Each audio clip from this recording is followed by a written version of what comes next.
my koutou ko Dylan toka ingoa. My name is Dylan. And we're in a Winton School called Ben ahau. I'm Ben. Welcome to the N.E.W.S news for Whare-pukapuka the 28th of June. Let's get into te kupu or te wiki. This week's word is māmā, which is te reo for mum or mother. As in, ko Nicola toko māmā. Nicola is my mother.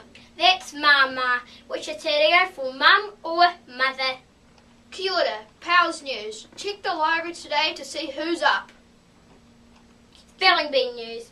Finals for years 3 and 4 today at 12:45 in the library. Year 1 and 2 finalists. You're up tomorrow.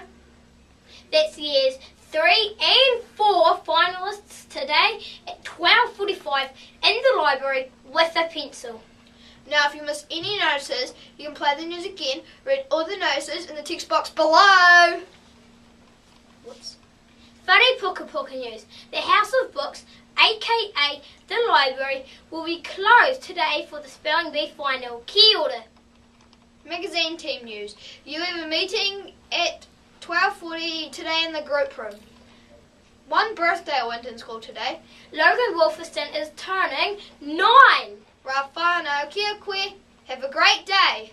And that's it for today from everyone here at the N.E.W.S news team. Ka kite a popo. See you tomorrow. Stay clean, stay dry, and stay off the grass, Winton School.